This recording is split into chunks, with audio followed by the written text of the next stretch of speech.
All right. Hello, everybody. Welcome back to the channel on a Saturday morning. We don't usually have Saturday morning streams, but when we do have Saturday morning streams, it is likely because we are with the one and only Mr. GoCarp, aka Adam. Adam, thanks for being here. Nah, always a fun time to spend some Saturday mornings with you and the Palantir community. So, how's it going? It's going well. For those that don't know Adam, he is one of the absolute OGs of the Palantir community. A lot of you guys probably already know him. I think this is our eighth or ninth live stream that we've done over the past 2 years. And he is in the Palantir community for a reason that a lot of people in Palantir, aren't able to fully understand or comprehend, which is the government business. Obviously, he loves the company. He loves everything about CARP and commercial enterprise and all that stuff. And he's been on the journey, since the very lows. But the government part of the business has been the hardest part of the business to understand. And I think the way he kind of allowed us to understand what was happening in the government business was crowdsourcing and open sourcing his research. And that research has proved time and time again to be true months before we would get the official contract announcement, which is why he's been such a vital part of this community. And he's been able to take us along the ride with him. So the reason we want to do this live stream today, we do one usually every couple months, is because a lot of shit has happened in the world, from Iran, obviously, to Venezuela. We've got just so many things going on. Palantir has evolved in a lot of these things. And so I guess we'll start off with here, Adam. What is your current opinion on the state of the world more broadly? And then we'll go deeper into how you think Palantir is playing a role in architecting that current worldview that we all have. Well, first off, I think the state of the world is changing very much so. You cursed before I did, so we're on a completely different wavelength these days. Usually it's me dropping the F-bombs early and quickly. I think the state of the world since the last time I've been on, which was probably before last earnings, which just real quickly, you see a lot of people talking about the stock and the earnings. I mean, the earnings were incredible. And then they basically walked it down from 220 to 120, and now people are saying 80. It's like, dude, that was the drop. Like, now we're back at what, 150? And to tie that into the state of the world, I think it's because what's going on in Venezuela, Iran, and this Anthropic issue, which we'll get into some detail, is people are waking up and they're kind of understanding that the Palantir system, be it Foundry, AIP, Gotham, Maven, whatever you want to, nitpick, it is a model agnostic system, completely built on the foundations of pure interoperability and the MOSA approach, which, if you've been following me long enough, MOSA stands for Modular Open Systems Architecture. And that's really where I think the key of the quote plug and play is coming into the forefront of how and why people are saying, okay, Anthropic no, ChatGPT in, whatever it might be. So it's a really, crazy world. I've been stating it for a long, long time. I don't think people ever projected it to be where we are now. I don't think anyone 4 or 5 years ago, even Carp and Co., could have said, March, like end of February 2026, we're going to be bombing Iran. Obviously, there's been the domino effect leading up to this. But I guess if you wanted to start in, the timeline, we could, do Venezuela. The Venezuela thing. Let's get started with that. So Venezuela, that was about 2 months ago. Midnight Hammer, special military operation to get rid of Maduro within about a couple. Midnight Hammer was bombing the Iranian nuclear sites. Let's separate. Oh yes. We're going too quick at this. But we got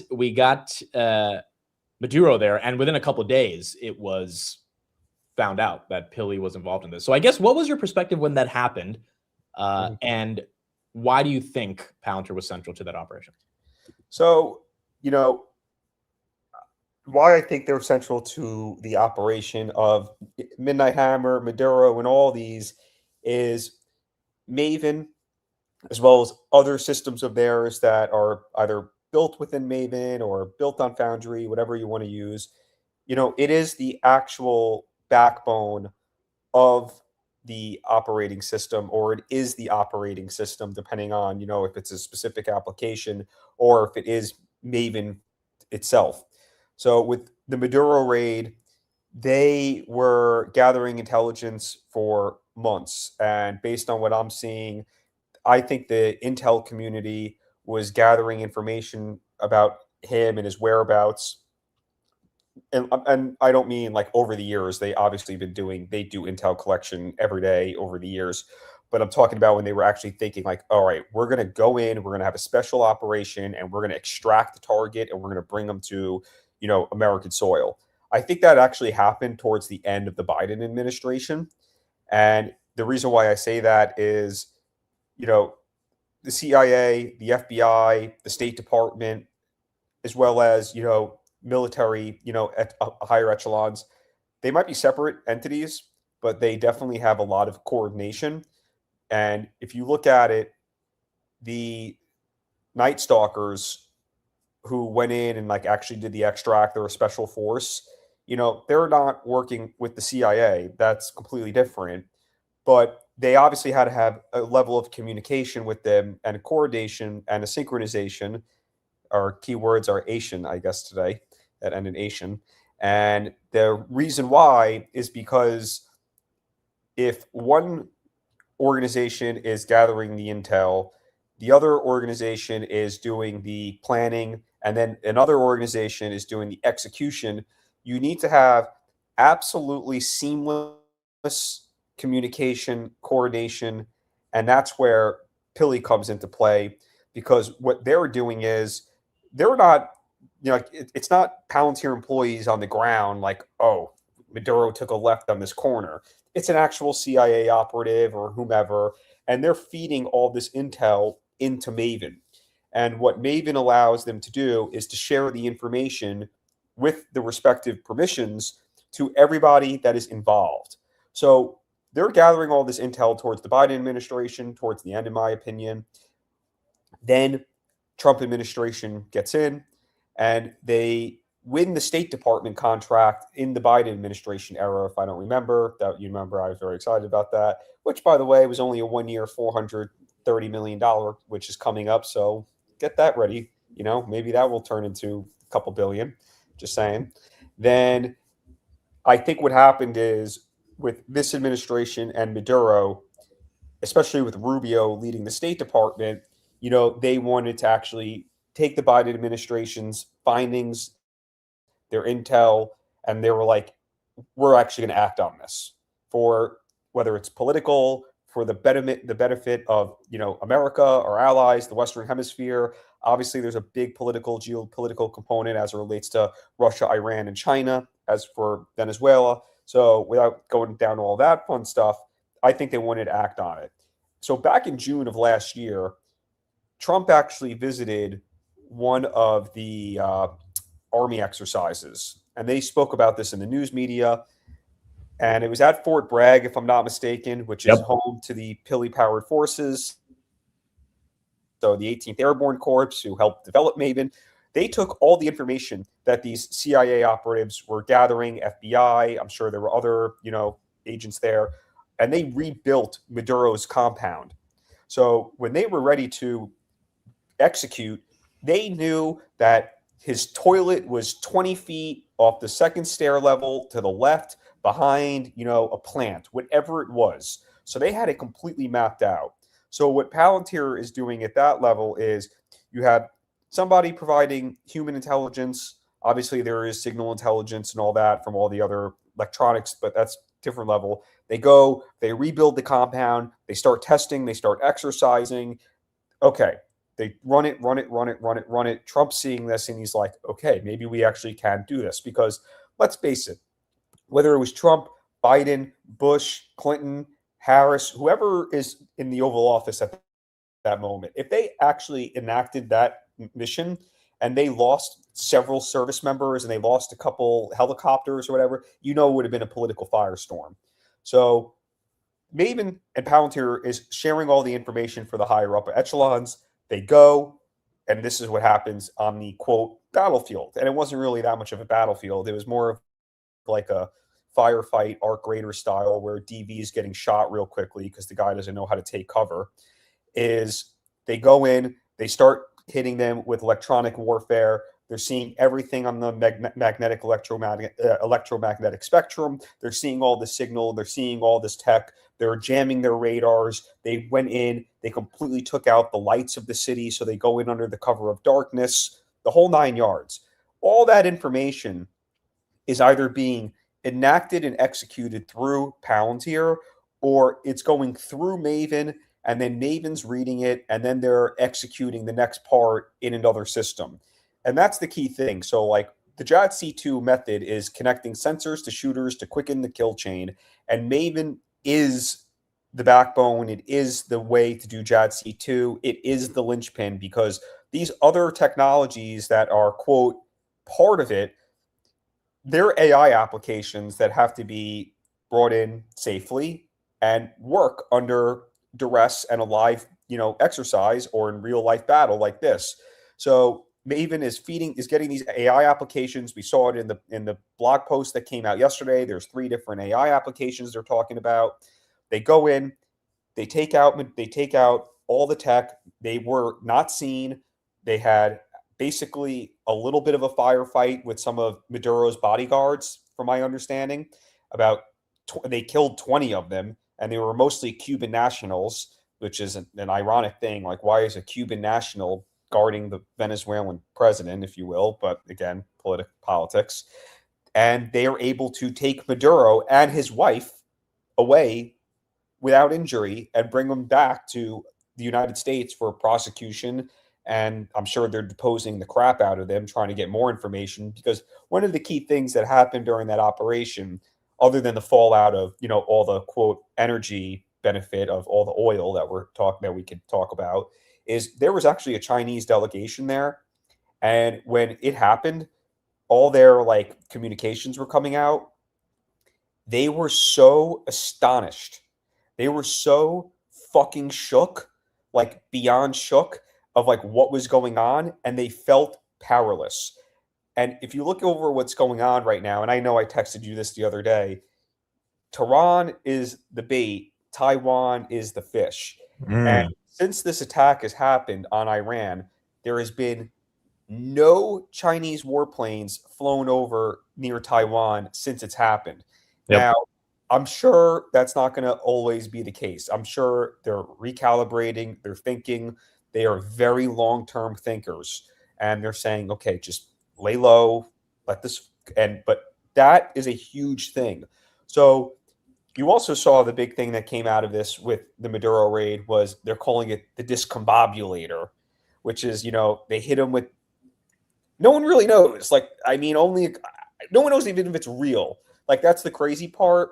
And that's part of what, you might hear the term PSYOP, psychological warfare, is maybe it's real, maybe it's not. If it is real, what do we do? If it's not real, why are we believing it?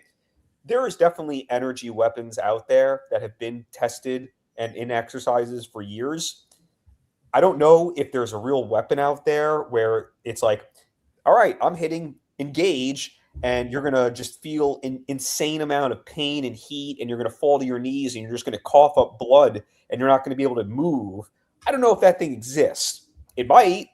And if it does, I'm glad I'm on the side of the country that has that kind of weaponry.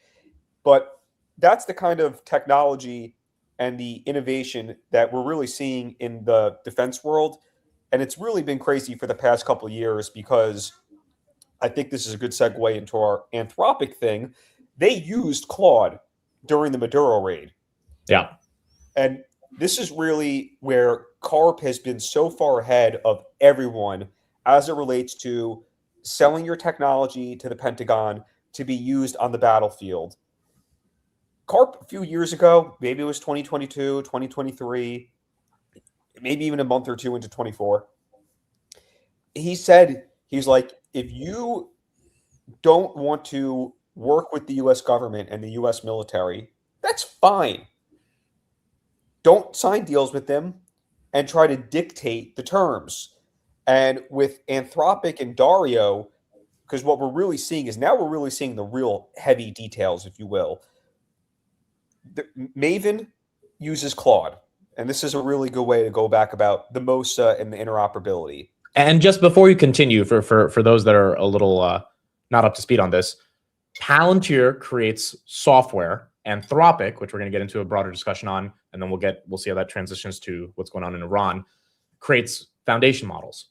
Palantir creates AI infrastructure. Anthropic, just like OpenAI, Gemini, xAI, creates models. Those models have to exist inside of an infrastructure. So there's been a lot of talk in the media about Palantir's not an AI company because they don't build LLMs. And the funny thing for Palantir investors for the past 4 years is like, yeah, Karp told us those are pointless. We need to build something that can orchestrate the LLMs. So if Maven is hosting Anthropic essentially to allow it to be deployed for special military operations, that is the synergy between the two. And that synergy is what needs to be discussed versus them being separated from each other. Yeah. And I understand it's very hard for people to understand this kind of stuff because they're not using it. They're not seeing it in everyday life. Like you and I right now, we can go use ChatGPT. We can go use Grok. We can go and use Claude and Llama and all these other LLMs out there. But me and you are not using Foundry or Maven. So it's very, very hard for people to truly grasp what it is if you're not able to see it and use it. So the easiest way I tell people is Palantir is the AI operating system, and it's exactly what you said. They built the infrastructure for AI applications to be safely deployed into the enterprise so there's no hallucinations, and they can execute whatever job and or mission needs to be done at that time. Whether it's in a commercial business, maybe you're having a supply chain issue, or you're about to take out a leader in Venezuela, you can't let the model, hiccup, if you will. So with the Anthropic issue, and we're really seeing it now, is that the news comes out where Anthropic is the Claude is used during the Maduro raid, and they don't know about it. Anthropic. Well, to be honest, I should just play this video because Emil explains it perfectly. It's about 2 minutes, and then we'll get everyone caught up to speed on this. Even better. And the trigger point was after the Maduro raid. One of their execs called Palantir, who we buy themselves through, and asked them, was our software used in that raid? Which is, by the way, classified information. Anyway, so we're trying to get classified information and implying that if there was used in that raid, that might violate their terms of service. So they wanted to enforce, this is very important here. Yeah. They wanted to enforce their terms of service. They went behind your back to try to collect information to then maybe pull your license for their technology. It wasn't behind my back. I don't want to accuse them of that. Palantir is the prime contractor, their sub. But it raised enough alarm with Palantir, who's got a trusted relationship with the department, to tell me, and I'm like, holy shit, what if this software went down, some guardrail kicked up, some refusal happened for the next fight like this one, and we left our people at risk? And I went to Secretary Hegseth. I said this would happen, and that was like a whoa moment for the whole leadership at the Pentagon, that we're potentially so dependent on a software provider without another alternative that has the right or ability to not only shut it off, maybe it's a rogue developer who could poison the model to make it not do what you want at the time, or sort of trick you because you have to trick it. I mean, all these things that we know when we were about models, or hallucinate purposefully, or not follow instructions, like some insider threat stuff. So then that culminated in the Tuesday kind of dramatic meeting with Hegseth and Secretary Hegseth and me and Dario, with the Friday deadline that got blown. And I never thought they really wanted to make it. So that is how the story played out in terms of when Anthropic started getting more upset at the Department of War, and then Dario starts publicly denouncing what's going on. I guess the question is, Karp, how do you think Dario was philosophically thinking about letting the department use the software? And the biggest question on people's mind is, if Anthropic goes away, is that bad for Palantir? All good questions, and there's a lot of confusion. And that's why I think the answer lies in the past couple of days of the stock price going back up, as people are starting to realize the answer. Dario, and what Karp has said many moons ago, you can't dictate how your technology is going to be used in the Department of War, Pentagon, the U.S. military, or the US government. It's very simple. If you don't want to work with the US military, don't sell your technology to them. If you feel that strongly, don't do business with them. And that's fine. But the whole language of the contract, and we're starting to get a little bit more bits and pieces out now that they've done their opportunity of like, wait, this is our way in to get more business. And he actually, and based on what I read, the funny part is Dario, that beta, and Scam Altman, that cuck, they hate each other. And he actually was trying to benefit and actually help out Dario in the beginning. And, he just was not going to bend. And the point is, the military works out based on the U.S. Constitution. And Dario's main fear, or I guess different term would be concern, was they're going to use our technology for surveillance and for autonomous weapon systems. Now, to address those two things as it relates to Anthropic overall, if Claude was not used in Maven the way how Maven is designed, and they just went in on Claude.com or whatever, like how you go to, yeah, I would be concerned. But here's the thing. The surveillance that they're talking about is the NSA and, the Army listening and watching me and you go in the shower and, shave every morning. Yeah. Unless we're a suspect or a target for any specific mission, they're not doing surveillance on you and I. They are doing surveillance on targets such as Maduro, the Ayatollah, Putin, Xi, all these other high-ranking, foreign officials at other countries who are considered adversaries and their armies. Yes, they are doing surveillance on them. And they're running ISR campaigns through drones and human intelligence on the ground and other avenues. But it's not on the everyday Americans that they are running surveillance on. Now, if you are a shady individual and you have records and you have arrest records, and in those, past arrests, they see like this guy goes to, Ku Klux Klan's meetings every Sunday. Like, okay, they might track you, but there's a reason there that they're doing that. Is you're part of a quote, terrorist organization, Antifa, whatever it might be. But they're not doing it on the everyday American like you or I. So that's the issue with his surveillance standpoint, is it's just wrong. They are doing surveillance, but they're doing it on adversarial targets that they deem are risks to our national security, or just plain old, just gathering intel for, God forbid, think about it, when Putin was invaded Ukraine, the Biden administration knew they were going to do it. How did they do it? They were running surveillance. They told them, don't do it. And they did it anyway. So there's always going to be surveillance done at some level in the Department of War and the Pentagon. Now, as it relates to autonomous weapons, and both of them connected to Palantir, surveillance and autonomous weapons. In order to do surveillance without going above and beyond civil liberties and the Patriot Act, because if you have to actually surveil a United States citizen, you need Palantir because you have those civil liberties and data protections built in to the software. And for autonomous weapons, the entire point of the Palantir Maven, if you will, is it's all about the human in the loop.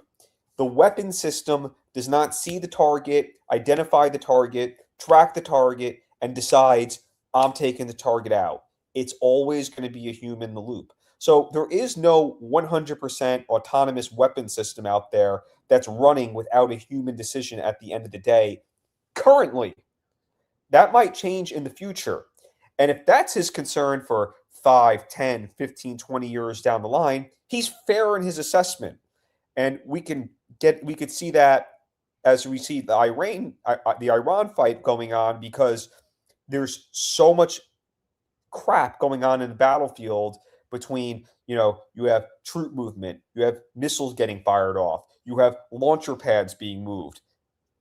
It's a lot for humans to identify, track, detail, and you do need that AI system to take the burden off of the human, because we can only go so quickly, so fast, and also only be so accurate when you're under so much duress. So if he's worried about the autonomous weapon systems of today, then you still need to be in Palantir, and he should be proud that the Claude integrates within Maven.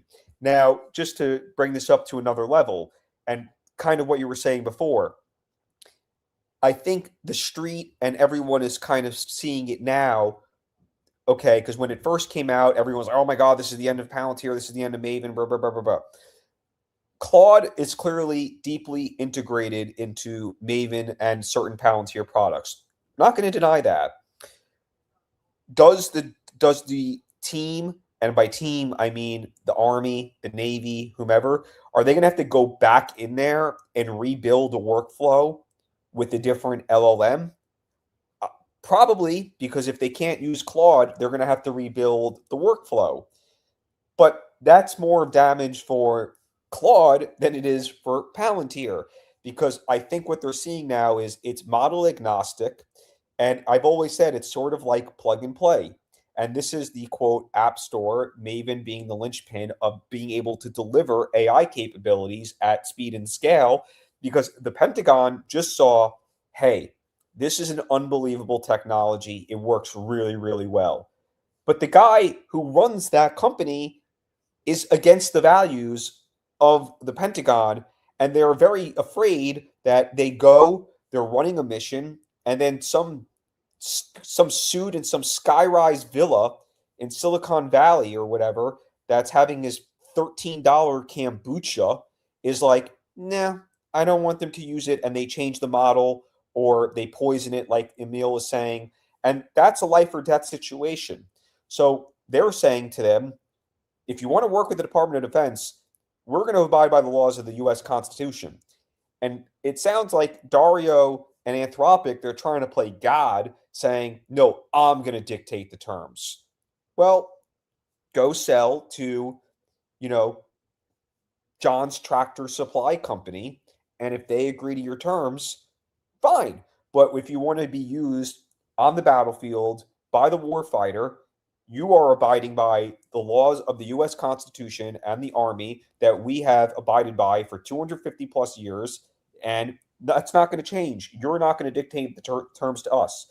And that's what we're really seeing as it relates to this Anthropic DOW Palantir fight involvement, if you will. And I'm actually very proud that Palantir, they were alerted by Anthropic and they went straight to the Pentagon. Now, Anthropic might feel backstabbed in that respect, but at the end of the day, you have to. If you're asking for classified information, you absolutely, especially if you're calling with a tone of like, were we involved? You can tell that the other person's going to be very upset. You have to tell the DOW at that point.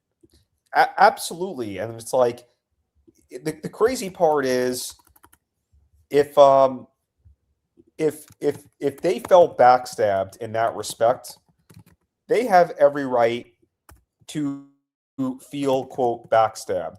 But they should have known that getting into bed with the Department of War, the Pentagon, and the technology being executed through a Palantir system, that if they went to Palantir, and I'm sure Dario has spoken with Karp, has heard Karp, has saw all the clips and everything, he should have known that this company is going to stand by the United States of America, and they're going to do the right thing, which in this case was tell the Department of War, hey, the guys that you were using called me and said, I don't think I want my technology being used by you on the battlefield.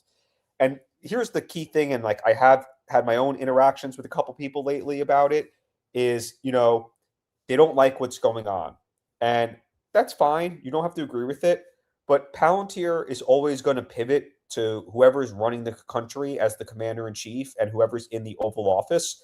And if it was a different administration and they were not doing the actions they were doing now, and they were told go left instead, they would go left. They are going to follow whatever the United States government tells them to do. And in this particular instance, it's telling them, we want to see the lethality, we want to take out the bad guys, and we want to protect the national security and the best interest of our country. Now, you might not like that, and you have every right to not agree, but Palantir, if you support Palantir, you have to support the US government unequivocally. You don't have to agree with the US government, but you have to support them in their efforts because that's what Palantir does. So that's really where the crazy thing is about this Anthropic nonsense. And the funny part is Palantir got Maven because a bunch of woke Google libtards didn't want the Maven project. And look at the amazing domino effect that has been for Palantir. OpenAI just went in and swooped in and took Anthropic's place. And I'm sure Grok will have more of a place as well. And this is a huge thing that I don't think many people know, but Maven, specifically Maven, NATO does not use Claude, and NATO uses Maven. So they already have experience in the Maven Smart system using other foundational models Right. that are not Claude. Are they built out to the efficacy and the crazy high levelness of a Claude at the current moment? Maybe not, but they're going to have to go and they'll rebuild those workflows. And I personally think they'll be perfectly fine because the LLM, Claude, ChatGPT, Grok, whatever it might be, being that they're being used in Maven and the way how it's designed, they're ingrained in truth. And you see it all the time of, people posting screenshots of their chats with these LLMs and they're being told crazy things. But done inside Foundry, they are going to be trained on that enterprise's data. They're able to train the model, tweak the model, get it to where it actually speaks truth and not hallucinate, and then be used in a real life scenario like the Maduro raid. So clearly, Claude was a very, very advanced, sophisticated model. And now it still will be. But if they're going to follow through on their supply chain risk and blackmail them, they're going to have devastating effects because Palantir, from factory floor to kill chain, i.e. warp speed and all their other products, all these other defense companies are not going to be able to use Claude. And that's just the defense ecosystem. And I saw this morning that Trump is saying to people, hey, next year, I think the defense budget is going to be $1.5 trillion. It's a big pot of money. So let's transition to Iran and what's going on there. It seems pretty obvious that Palantir software is being used there. The White House posted some pictures. You could see Maven in the background behind Trump. I guess what are your general thoughts on the fact that this operation is now underway, and how vital do you think Palantir is going to be in a potential regime change, a potential multi-month operation? How do you think this plays out? So the Iran, first things first, I think it's important for people to understand, going back to Midnight Hammer, that was a operational tease, if you will, of the capability that is CJAD C2. And they were able to prove to themselves that the effort that is that vision is ready. And they're able to do it efficiently, extremely lethal, and precise. And more importantly, have no effect on American lives and come back home safely. So when they did the Midnight Hammer strike, and now they're doing Operation Epic Fury, Palantir's role is the entire pie. And this is sort of what Karp was saying about years ago, the entire pie. And if you look at it from the very, very beginnings of this operation, from a logistics standpoint, we saw for about a solid month the buildup of the United States military and their assets in the Middle East. They spent, I think I read that about 50% of all of our manpower was stationed in the CENTCOM area of responsibility and the Middle East. All of that movement and logistics, from number of troops, number of planes, the food they need, the medicine, the oil to, get the planes off the air carriers, to get the ships from the Atlantic Ocean to, the Black Sea, wherever they might be. All of that is done logistically in a Maven because Transcom is gathering all this information. All right, we're going to have Diego Garcia. They're going to have 6 B-2 bombers, and they're going to have 12 B-52s. And so it's an insane amount of logistics, because it's not like, all right, it's not like me and you going to the grocery store. All right, I need 1 bottle of ketchup. I need, it's not 100 items. It's 100 millions of items that you couldn't even think of. Gauze pads, everything you could think of, from bullets to Band-Aids to bandages, water. It's insane. So just the buildup is being done through Palantir, most likely through Maven, through a transcom. Then you get to the actual kinetic actions, which is, the part that people really see. And when I came on here, one of my very, very first times with you, I said to you, it's all going to come from space. And you're really, really seeing it now, because when Transcom is putting all the assets in place and they're giving that information over to CENTCOM, STRATCOM, CyberCom, SpaceCom, and all the other COCOMs that are involved in this, Eurocom, the Space Force and the SpaceCom, they're seeing all these different assets, and they're seeing all these different targets that these assets can go to.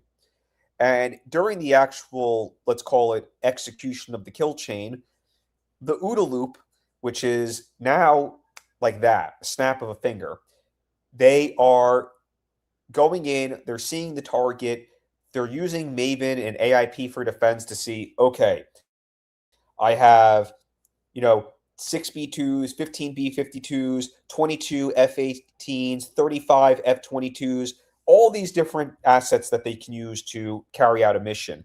It's saying, and this is months of game planning too, so it's not like they're just doing this on the fly. That's also why before it happened, all these negotiations, I kind of had a feeling in the very, very beginning, it was just to buy time so they can get more assets, get more planning, get more prepared for what was about to happen. So they're going and they're doing that.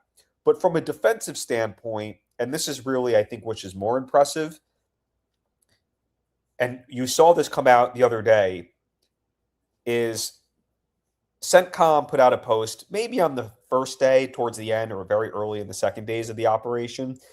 They put out all the things that they did, but there was one line on the post that said, "Things we can't talk about." And that's what I want to talk about, is the things they can't talk about. So the first thing that I asked, and DV, Jack, all Bobcat Gang, they think I'm off my rocker when I said, the only question I have is, was a Titan used? Now, Palantir Army Titan is supposed to happen sooner rather than later. I think it's supposed to be official by the end of fiscal year 26, 27. I kind of forget. It's a lot in my mind. But there's no way that Titan, if you're watching the Titan program, you're sitting there saying, I don't think this is a good exercise to try it out. Now, do I think it is in the area of responsibility? I'm not counting it out. And the reason why I'm starting with Titan is because, for those that don't know, Titan is an Army ground station that is basically powered by Palantir, that uses AI to connect sensors to shooters, to quicken the kill chain, JADC2. It's going to have Maven, Target Workbench, AIP, all these crazy Palantir applications, plus all these other defense manufacturers and their programs. In 2023, I think during Exercise Talisman Sabre, in Jordan is in the Middle East. Jordan is, quote, one of our allies that was attacked by Iran, and we're using their airspace to carry out attacks. In Jordan in 2023, a Titan was used in an exercise. Why? Because they need to try it out. In Ukraine, I'm convinced, now I'm very, very convinced, that there's been a Titan in Germany for X amount of, I guess, years at this point, because that's where one of the multi-domain task force are stationed. And if you look at the general proximity from a geographic standpoint, we don't really know the true lengths and area that a Titan can cover. Based on my research for Taiwan primarily, they can have a Titan in the Philippines and that can cover Taiwan. So that's where I'm using my basis. Do I think there's a Titan in Israel? No. Do I think there's one in UAE, Bahrain, Saudi? No. It's too dangerous. They definitely don't have one there, especially now that you see like they're hitting oil refineries. They're targeting data centers. They hit an AWS data center. They're targeting Microsoft data centers. Is there one possibly in Cyprus? I think there might be a Titan that's being used, potentially, this is speculation, on Cyprus, and maybe they're not using it all the way in, geographic range of Tehran. Maybe it's just used for the defense of Israel and maybe Iraq, Syria, around there. And they're saying, this is real life. We can't play around, but this is the ultimate test. And that's why I think it's also being used in Germany, because there's a multi-domain task force there. So that's the $2 billion question right now. Is a Titan stationed somewhere in that region helping with this fight? Because when they talk about technology that can't be that they can't name, Army Titan is the first one that came to mind, especially just from a Palantir perspective. They're not going to say, yeah, we're testing out Titan right now. Look how great it is. Like, they can't. It's not an official program. Obviously, Maven, I'm convinced that AIDP is in there, Army Intelligence Data Platform, Target Workbench, Maverick, all these crazy technologies. But the New York Post actually put out a really, really cool one. And this is why the Space Force on the defensive side, and this is a really good way of looking at Golden Dome and that people would really appreciate, is Iran. And I will say this about Iran. I'm a little bit impressed, to be honest. Huge balls, continuing to fight. Got to give them credit on that. And they're still able to actually get missiles off the ground, because if you look at the first day, they got fucking clobbered and they had no idea what was coming. So they were just completely all over the place. Then they launched like 350 missiles like day 2, and it's steadily been going down because their capabilities are just diminished. So, but I'm still impressed that they're even able to get off 20. I'm actually impressed, but I also think it's because they're getting intel support from Russia and China, and they're all the resistance axis of evil, if you will. But this is the key thing about how it relates to Golden Dome and Palantir and Maven being a model agnostic, open architecture of interoperability for all these different systems. The U.S. Navy, which I've said many times has always been the slowest, was the last domino to crack. And they finally did with ShipOS, and I'm sure other systems. But I don't know if they're Aegis destroyers or whatever they are, but they're Lockheed ships, and they have this advanced technology that I'm sure that CENTCOM doesn't want to talk about, called Helios, which is basically a laser weapon that is significantly cheaper, more effective to take down drones. And I think it's important to talk about drones right now, because this was the first actual effort in U.S. history where unmanned drones were used in attack. A lot of people thought it was Anduril drones. They were not. They were Lucas drones created by Spectre Works. And basically what they did was they reverse engineered Iranian Shahed drones that were used by Russia. They captured it, reverse engineered it, made it more lethal and more effective, and they shot it right back at them. Kind of ironic. But the Space Force, what they're doing is this, and this is how you see everything being thrown in through Maven. Iran launches a missile. Space Force sees this. What they're doing is they're giving that information to Cybercom. It's crazy. Cybercom gets that information through the Spacecom Maven, and they're saying, okay, we're locking onto the missile. What they're doing at that point, Space Force is tracking its GPS coordinates and projecting where it's headed.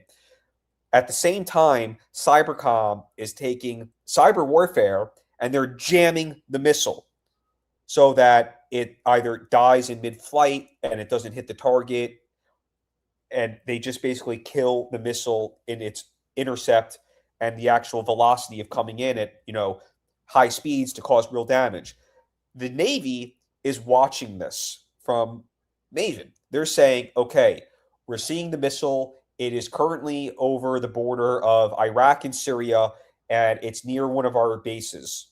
What they're doing is they're deploying this Helios system, which is a laser weapon, and they're destroying the missile entirely as cheaply as possible and more effectively as possible. Because what they're seeing now, and this is why Trump actually put out that statement yesterday, he goes, oh, we have all the ammo in the world. And it's partially because all these defense companies are using warp speed to manufacture their supply chain so that they can build and replenish their ammo as quickly as possible. Like the Boeing deal is a really big deal. Like, yes, they need to build more planes and everything, but those crazy ass bombs that were dropped on the nuclear sites during Midnight Hammer, those were Boeing weapons. So Palantir is helping them, get the rare critical earth minerals, the chemicals, all the stuff that they need to create those weapons as quickly as possible, as cheaply as possible, build it ready to go and ship back out and be used. So Spacecom is tracking the target, Cybercom is jamming the target, and then you have this naval asset actually doing the real action of taking out the missile itself. So those are like the crazy technologies that they can't talk about. And being where the drone warfare is, they don't want to spend $100 million on one intercept for a drone that costs an adversary $100,000. Me and you are paying that $100 million for that intercept. Those Patriot missiles, those THAAD, the HIMARS, they're very, very expensive. And that's why the other day you also saw that the U.S. and their allies, they called up Zelensky and they said, dude, it's time for you to give us some of your drone intercepts. Because they're able to make really, really, really cheap, but really, really, really lethal and effective drone interceptions that can actually take down incoming drones, incoming cheaper stuff at a fraction of the price. And all of that is done on Palantir in one way, shape, or form. So Iran, again, I give them credit for still fighting. Hell of a perseverance on their end, especially with the decapitation of all their leadership. I just hope that when the time comes for someone to seize power, they're more Western aligned, they're more friendly to the United States and their allies, and that region can actually have some form of peace. I don't think they're ever going to get a formal democracy over there, but if it's better than what they have now, it's a huge plus for the entire world. It's a huge hit to China and Russia, especially China, because of all the cheap Iranian oil they were getting. So all these crazy things that are happening right now are done through Maven, and it's just going to make the systems that much better. And it just goes to show you how ahead Karp and Co. were talking about you have to be unequivocally supportive of the U.S. government and the U.S. military. You can't choose when and when you don't want to do it because, let's face it, war is ugly. People die. Innocent people get caught up in the action. They die. And nobody wants to, quote, be that person that's responsible. And it's actually kind of funny because I know Karp mentioned maybe about a year ago how this is the new nuclear weapon.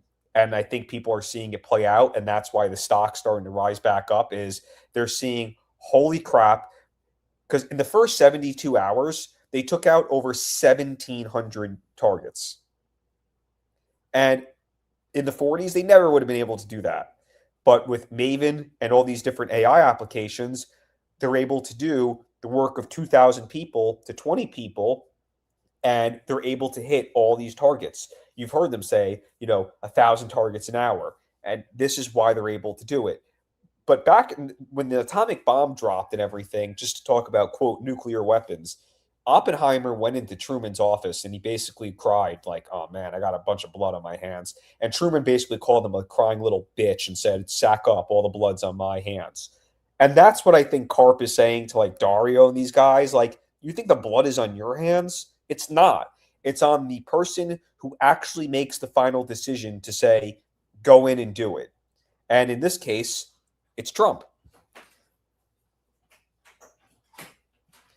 Okay, so that is a lot to condense, and obviously a lot has been happening over the past couple of months. And I think the core kind of point you're making right here is that Maven was operational and Maven was ready when shit hit the fan. Whether it was Midnight Hammer, whether it was Maduro, whether it's Epic Fury, And so the broader question becomes, from a like AI perspective, what companies in this moment of time are willing to give their technology to the government? And again, the reason Palantir even got Maven was because Google rejected that contract back in 2018. And so much has changed since then that created the ability for Palantir to be at this moment in time. What do you think the people like Michael Burry misunderstand about the significance of Palantir during these types of events? I don't know if he misunderstands or he's just willingly being ignorant. I really don't know. I think what we saw with the, I'll call it Palantard versus Burry war, and you were a target in that as well. I fired back at him. When anybody brought a valid piece of criticism or a valid counter argument to him, he just blocked them, Yeah. which is like, what are you, a 12-year-old schoolgirl? Like, that's the thing that made me go, might be bigger than him. And who's to say that this guy is not in financial trouble? Because the guy's constantly wrong, always wrong. He's a broken clock. He's been right twice. 2008, he got the housing crash. He got that. And technically, and we don't really know where his short is and whatnot, the stock did go down. It went from 100 to 120. So he is technically right. It was going to go down in price. He's right. It went down. But to talk about all the crazy, it's not even, it's one thing if it's right, but he's just, the valuation's this, there's stock-based compensation that, there's competitor. It's just plain wrong information. And I think now that we've fought back as a community, providing real information, facts that, okay, Claude is used in Maven, no doubt, but it's a model agnostic system that they can use a different foundation model to execute the mission. And I think Burry is either A, just plain ignorant, and he just doesn't want to really acknowledge it for either he just needs the money or he wants money, which I don't blame him. Who doesn't want money? And he knows, talking about Palantir, he's going to get a ton of engagement. And if he closed his shop, I think he might be a broke boy beta, because the dude's always wrong. He closes up shop. He launches a $400 Substack, which people are paying for, and he gets money off of that.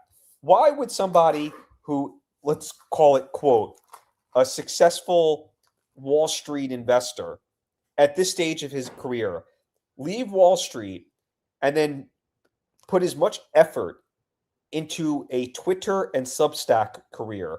If you're just bored, I could understand. But either A, he needs or wants the money, or in a more evil twist, is he's being backed by people, Soros, that are telling him, go on the attack. Because I think the biggest fear for all these governments around the world, including the United States, is the truth. And if you use Foundry, you cannot scheme the truth. You cannot twist the truth. You cannot steal. You cannot siphon. You cannot take money from A and put it into B without it being noticed. And at the end of the day, politics is about the control of money. Where do we spend our money? How do we spend the money? Where's the best use case to put our money? And that's really where it all comes down to. And you see these politicians that come in, they get paid $100,000 a year. 20, 30 years later, they're worth $50 million. Like, how is that possible? Obviously, some of it is inside information that they're getting, and they are buying stocks that they know are going to take off and this and that. I'm sure that's part of it. I'm sure part of it is also like what Elon went out to do, which was with Doge, which was to stop the fraud and corruption. And if they are using a Foundry because it is the operating system for government, why? Because it exposes truth at all levels. You can't do what you're doing. You can't set up a shell company, put in a contract for the exploration of trans rights in Nicaragua, give that $500,000 to an NGO that you're the owner or the board of director on. Like, that's really where the big thing comes from. So Burry, I think there's two factors there. Either the guy is broke boy beta for always being wrong. The guy's shorting. The market's going up for years. Every day, the market's meant to go up. Or he's being financed by a higher power like a Soros, and he is just going at them because he's a big name and people gravitate to big names, whether they are right or wrong. That's just human nature. But the key thing with Burry, and I think this segues us to our real last area, is he's so focused on the fundamentals and the stock itself, which is understandable. That's it. That's the mindset of a lot of these older Wall Street guys. They can't get past their spreadsheet. Is Palantir is here to break spreadsheets, and he has not done the research about what's to come and where it's going. And just after the whole thing came out with him, we saw that the 10K came out and they had over $12 billion in contract value of contracts for the Department of Defense and the government that were not the IDIQ. So those IDIQs are indefinite delivery, indefinite quantity vehicles. Which so let's bring this up. So this 75 contract thing is something you first brought up almost like 7-8 months ago. Can you give people a better understanding of what it is and know, what does it mean for Palantir in terms of this $10 billion number that could be coming in? So it was the largest contract ever given out by the Department of War for software. And basically what happened was the United States government and, well, the Army, obviously, it is for the Army and other agencies. It's not going to be for the Navy. It's not going to be for the Air Force. The Air Force is actually making their own type of agreement like this, and I posted about it. So you're going to see this type of contract for the Air Force that Palantir will get a part of. I don't know if it's going to be, I don't think it's 10 years. I actually think it's 5 years. So it's basically what the Army and Palantir did was they said, hey, we're looking at the future of the future contracts coming up. Golden Dome, all these other potential, more Maven, NGC2, all these other crazy things. And I think what happened was they said to Palantir, we're going to do this for you because it's going to make it easier for us and it's going to make it, I'm just sending you the Air Force version as well, is we're going to give you an IDIQ of a 10-year, $10 billion contract, a ceiling of 75 potential contracts. That's how far ahead Palantir and the military really is. They're talking about stuff 10 years down the line to make it easier for the procurement and as well as the operation of these contracts. So so this is going to be the Air Force's version, and there's going to be one for the Navy as well. And what they did was they gave this to Palantir, and obviously it's over 10 years. So not every contract is out there, but I have been watching every one that is I check every day, every morning. I always look for it. So except on weekends, because they don't work on weekends. These freaking government contract people. So every day I go and check. And as of now, there is 19 of these 75 contracts. Now, are they going to get every contract? There's a probability they don't get a couple of them.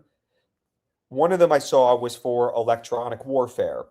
Now, that might go to Palantir. It might not go to Palantir.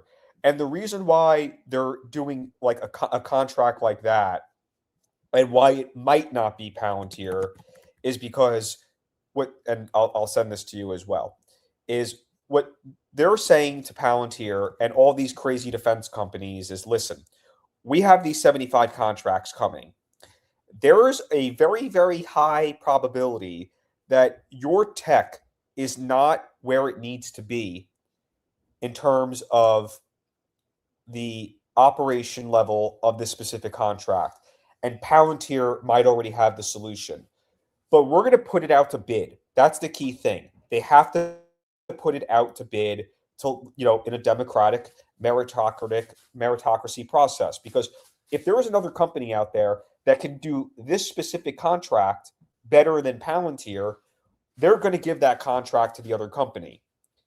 Now, I believe this stuff is going to go either through Maven, so they're going to get money regardless because the action itself will go through Maven or an AIDP or a Target Workbench, or Palantir is just going to provide the actual application itself. So what they're doing is they have these contracts like one you just showed. They're going to go out, do their process, and if none of these companies are able to provide the solution at the level that they require, it makes it a lot easier for the procurement process and more beneficial for the military to just say, stop, give it to Palantir, move on to another, potential contract and initiative. So there's been about 19 of these contracts. That was one of them. That one, I feel pretty confident Palantir will get. Maybe there's another company that comes along that does this stuff better than them. I don't know. But one of them that I think is really, really cool to talk about is something related to NGC2. So that's next generation command and control. That's Palantir in coordination with Anduril, mostly through their Lattice. And I have it through pretty good research that Anduril, they're very, very good in certain areas. And I think their software, especially related to NGC2, because if you remember a couple months ago, there was that big article that came out like, oh, the tech wasn't good. There was problems. There was, latency issues. And everyone pointed to Palantir because that was the bigger name at the time. But it wound up being an Anduril issue. And they fixed it during, the Army exercise, which granted these journalists ran with, even though this exercise was months ago. So NGC2 and specifically the 4th Infantry. That's what this one specific contract is for in the 75. That contract is, in my opinion, is either going to definitely go to Anduril or Palantir. They are the NGC2 contractors. 4th Infantry and the 25th Infantry are really the two main people leading the NGC2 modernization efforts. 4th Infantry, very, very big in NORTHCOM, definitely involved in the Mexico cartel because we saw that happen a couple weeks ago, and they're very big down in the border. So is there a chance like that contract doesn't go to Palantir? It might go to Anduril, but the money's still going to flow to Palantir because they are partners in this effort. I think Anduril overall will have its role to play in the Department of Defense and the defense ecosystem. Karp has said there's no competition as it relates to software. I don't think Lattice is very on the same level as Palantir. I'm not going to say it's not good. I'm not going to say it's not bad. I've never used it. But when you look at all the levels of these high upper echelon commanders, they aren't using Lattice. And there's really no mention of Anduril and Lattice. And Palmer's smart because what he did was he's like, if you're going to buy my hardware, you need to buy my software at the same time to execute it.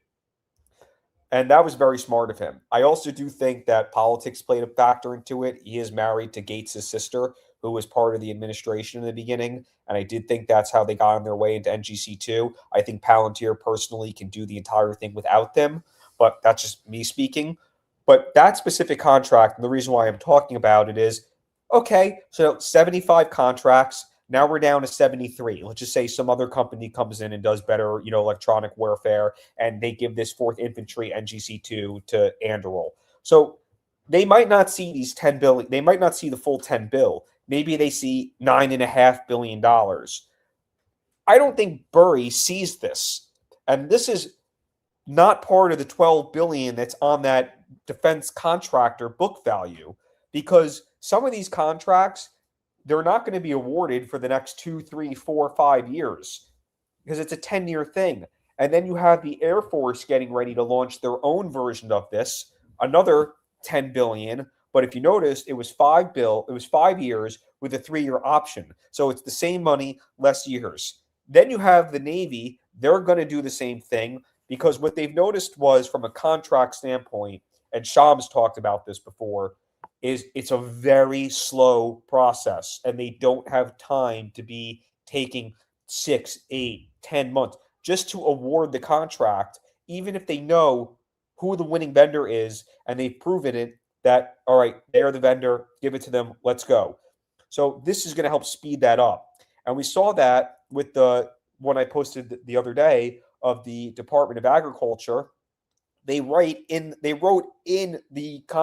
award that Mark Big Ed Benioff Beta Boy, your product Salesforce is no good. We can't use you for this, as well as Databricks and Snowflake, and they named all these other companies. And that's why Palantir won the sole source, because no one else can do what they can do. And with this 10 billion, these other 18, 19 ones, I think are just going to absolutely go to Palantir because there's nothing out like that. And I'll just pull one up randomly just to talk about it. And, give me your thoughts. This one is called Next Generation Trackless Targets. And this initiative is aimed at training the realism of soldier lethality for the U.S. Army by providing advanced trackless mobile targets that simulate real-world scenarios in all relevant environments. So what they're going to do is they're going to put this out to bid, and maybe maybe Anduril with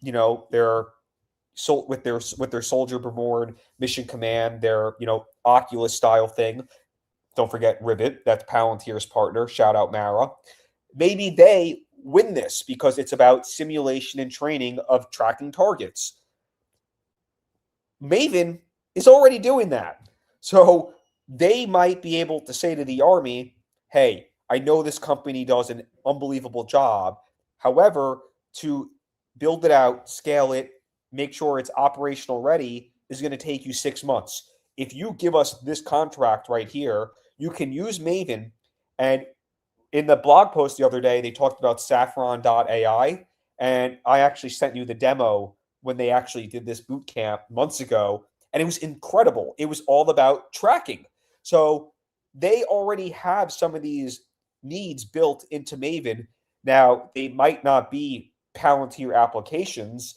It is a separate company, but they're going to use Maven for it. And that's why it goes back to you can't turn on a dime when you don't want to work with the U.S. military because you're afraid of how your technology will be used. So Saffron.ai, with their crazy demo of being able to pull all this satellite imagery, they're going to take that and they're going to use it for training exercises. And they might say, hey, we're not going to give you this contract. We're going to give it to Saffron. But guess what? You're still going to get money on it because they're paying you to use Maven to carry out the operational workflow. So they're still getting their money's worth on it. And just to give you an idea of how crazy it is, and I came on here many moons ago and I talked about everything being a, quote unquote, loaded clip from a digital perspective. One of the target devices that they are talking about is they should be able to engage in a small caliber ammunition that can include up to a 50 caliber and a 7.millimeter caliber next generation ammunition. So we're talking about, and I've seen it in Ukraine, they're going to be able to put a sniper rifle, that's basically what it is, and they're going to be able to shoot the rifle automatically through a computer.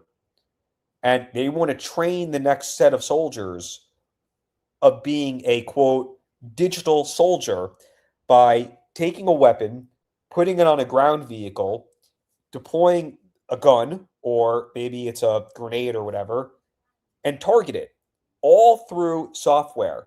So when they talk about hardware-powered software weapon systems, this is it. So these 10 years, $10 billion contracts, the imagination runs wild because this is what they're planning for is how do we take a person of interest out without getting our soldiers in the thick of things, such as, have you ever seen American Sniper or read the book? I have not. Great movie. Highly recommend it. Read the book too. But basically, it was about an American sniper that was in the war in Iraq, and he's an unbelievable sniper. Yeah.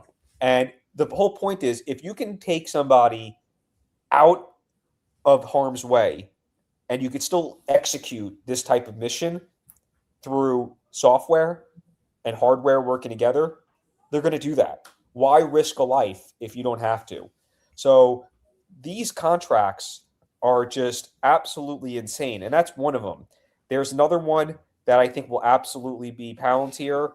It's AI-enabled software development coding capabilities. Like, that's definitely going to be Maven. It's the AI infrastructure, the AI operating system is Palantir. So it speaks to the broader argument that there is so much more growth left in government. I think that's the point you're trying to get out to people, that this is a company that will be doing tens of billions of dollars of revenue just from the government over the next decade. Just the Department of Defense. So, there's also tons of work for the Department of Veteran Affairs. Obviously, the Department of Agriculture is starting to go. The IRS, which obviously has been in its news lately because people are afraid. Department of Homeland Security, ICE, obviously, is the big one that people point to. So when Karp's saying the whole pie, and the other day I posted the contract with NASA. They're going to Mars.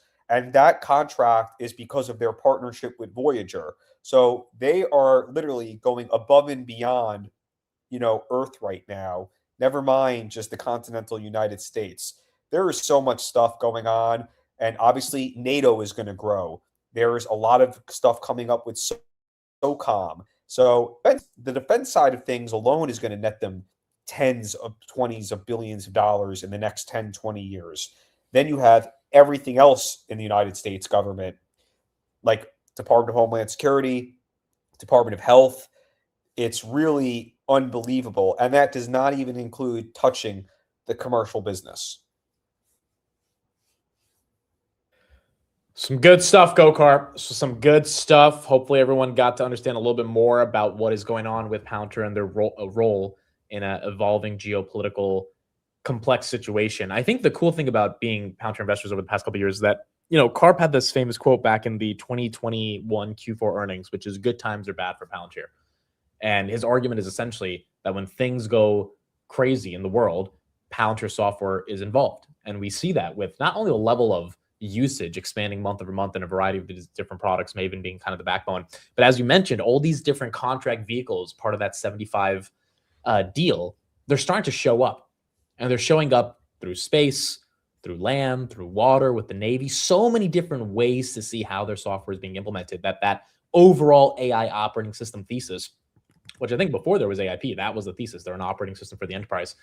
That is what made everyone realize this could be a very special company. I think the last question here is on earnings, because you talked about it a little bit in the beginning of the show, but you and I were texting when those numbers were coming out. 70% growth, guiding for 60% growth, $7.2 billion in revenue. As an investor, how did that feel seeing those types of numbers? Unbelievable.